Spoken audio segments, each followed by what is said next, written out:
If we learn nothing from Rob Bass and DJ Easy Rock, is that it takes two to make a thing go right. It takes two to make it out of sight. Jeremy Birmingham from LebanonRoad.com joins us now. I was not expecting that, Mark. Thank you. I thought we'd go back to our high school days. Little Roy C. Actually. Exactly. Nice. But the point of it taking two is that Ohio State has two players who wear number 2 that were the difference in the win over Wisconsin. Of course, talking about J.K. Dobbs and Chase Young. Yeah, I mean, the Buckeyes are in a rare air there. I don't know that how many times in the history. It's one of those little meaningless stats, right? How many times have two players from the same school that wore the same number been Conference Player of the Week or in line for Conference Player of the Year or any of that stuff? But certainly two guys who look a whole heck of a lot different other than the number that they wear, and the impact that they're making on the offense and defense at Ohio State, however, is pretty much the same. They are the guys who are stirring the drink at this point for Ohio State, and Chase Young playing against the program that is known as being the offensive line U or whatever. He pretty much turned it into offensive line PU on do you like that on Saturday. And what you've seen out of Chase is a guy who has grown leaps and bounds since he got here, physically and emotionally and mentally, and he has become not just the best player in the country, but he is the unquestioned leader of that defense, which is something on a defense that has captains in Jonathan Cooper and Tuff Borland and Jordan Fuller that I don't think people would have thought heading into this year. The lineage of the defensive end at Ohio State is amazing. When you go from Joey Bosa to Nick Bosa to Chase Young, and it's going to be unfair, but Zach Harrison is looked at as perhaps being the next one in line, and as a true freshman, Zach Harrison is playing more and more, and he had an impact in the win over Wisconsin. I tell you what, I mean, as a Toledo end last year, I watched Zach Harrison in his final high school game of the season lose to Whitmer in the playoffs, and I saw a player that looked like a college football player but did not play like one that was even close to it. And then you watched him against FAU in the season opener this year for Ohio State, and he looked like a guy who didn't know what he was doing on the football field. And a week later, he seemed like it all figured it out. And I think for some guys, it really just takes understanding what you're capable of and being around a coaching staff that knows how to use a talent like yours. And Zach Harrison, you don't want to set the expectation too high because clearly he's a different type of athlete than Chase Young.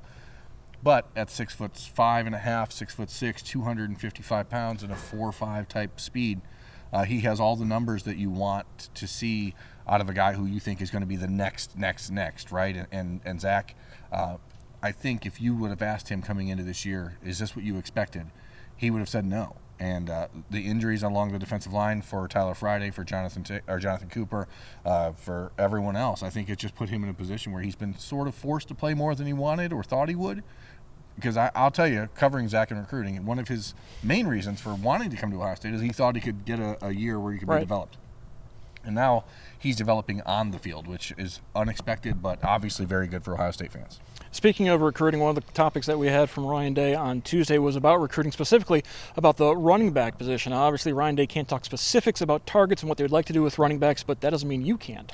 No, the Buckeyes are still looking for one in the class of 2020. By that, I mean the senior high school football players in America. And they thought they had two of them committed back in June. Bijan Robinson, who's the number 1 ranked running back in the country in my mind, and from Tucson, Arizona. He ended up flipping and committing to Texas without ever publicly announcing for Ohio State. He did tell the guys here and the coaching staff that that's where he was coming, but changed his mind. And then there's a kid down in Florida named Jalen Knighton, and that was in June. And after that happened, Ohio State kind of thought, well, they'll regroup, figure it out, and then make a move on someone else. And they've sort of been reluctant, I think, to really dive too far in. They have made an offer to in-state running back Mayan Williams down at Cincinnati's Winton Woods High School, but he's committed to Matt Campbell and Iowa State. They're hoping to get him on campus at the end of November for the Penn State game. And I think if he makes that trip, he's probably the guy in the class.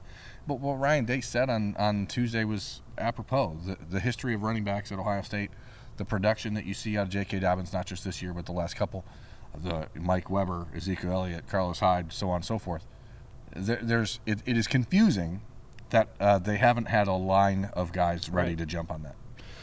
Buckeyes saying all the right things, that with a week off, they're not going to look past Maryland, they're not going to look past Rutgers, they're not going to look to the Penn State-Michigan finish. That's what they're saying, but that's not what we're saying. We're going to look past Maryland. Yeah, we're allowed. That's the beauty of doing this job, right? We can talk about it, and the Rutgers and Maryland, those are not games that Ohio State should lose. Now, of course, there's always that asterisk, right? But this is at home against Maryland. Maryland did score 51 points on them a year ago. I don't think that there's an opportunity after this week off for Maryland to sneak up on Ohio State because of what happened a year ago. So removing that opportunity and also removing one of the best play callers in the country who was at Maryland a year ago and replacing him with an offensive that looks a little bit out of sorts. Yeah. I think that we can certainly look ahead to what is shaping up to be a top 5 matchup with Penn State on November 23rd. I'm going to even skip past Penn State. Whoa, We're just look going to at this. assume Ohio State's going to beat Penn State, Ohio State's going to beat Michigan, and they're going to go to the Big Ten championship game in Indianapolis for the 3rd straight year. Now, in the 4th quarter of this last win over Wisconsin, Ohio Stadium played Jump Around, which is the unofficial theme song of the Wisconsin Badgers. It's kind of their version of Hang On Sloopy. Many Wisconsin Badgers did not take lightly to hearing Jump Around playing at the Shoe. They called it a troll move, and Ohio State and Wisconsin could meet again in Indianapolis.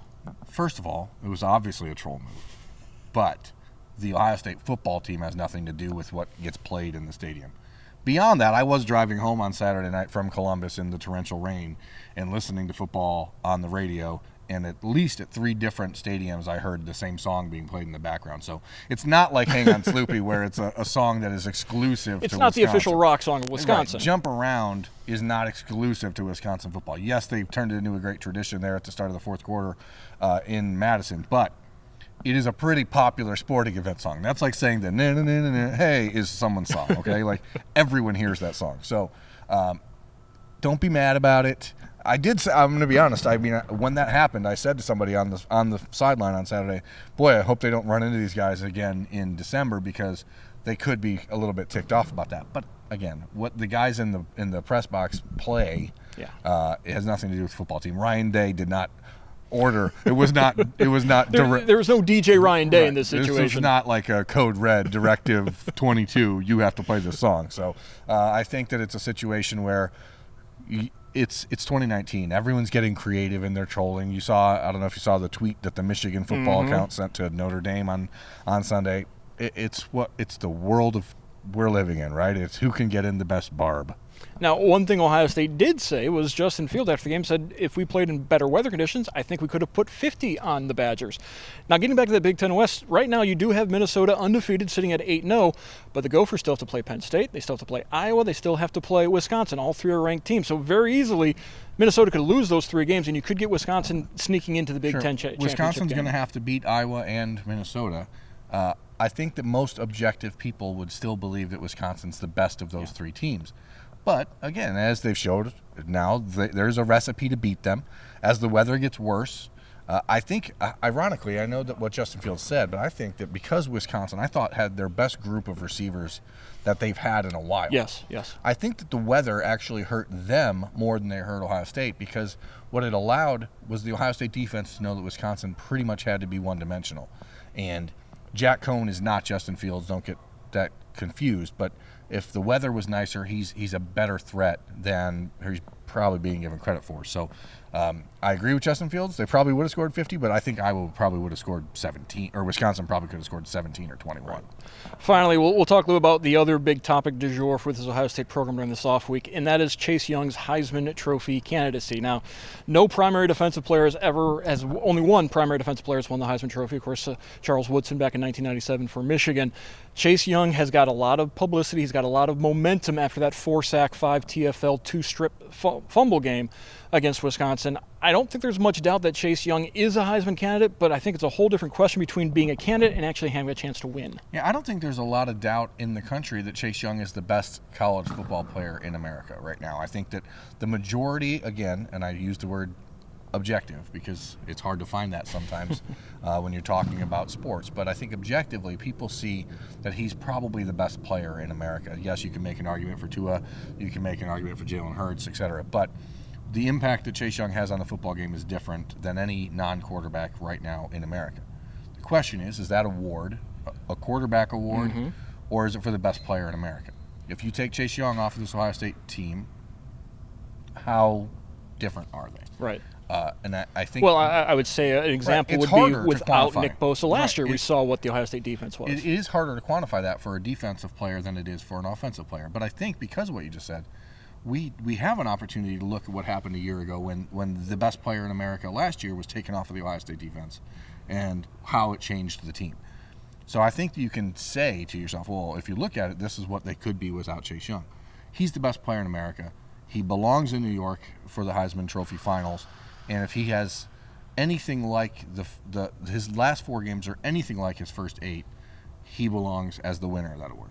And, of course, another complicating factor is the fact you got Justin Fields and J.K. Dobbins, also Heisman Trophy candidates, and the fact that the Heisman balloting it's similar to a presidential election in the sense where it's regionalized balloting, so there's certainly this thought of, I'm a Midwestern voter, I got to vote for the Ohio State guys, and it'll be a very interesting and process. It's about electability, right? Yeah. Like, is everyone going to vote for this character here, knowing that maybe they couldn't win? I think that people need to understand you make a decision to vote for the best player. And, would Charles Woodson have won that award had he not had punt returns and a couple touchdowns on offense? Probably not, but he had Heisman moments, and Chase Young had his Heisman moment against Wisconsin. And rest assured, Buckeye Nation, Ryan Day totally said there would be no chance he could put Chase Young in offensively. Didn't want to risk an injury. Certainly want to thank Jeremy Birmingham from LettermanRow.com for joining us as Ohio State has the week off before finishing up the Big Ten slate.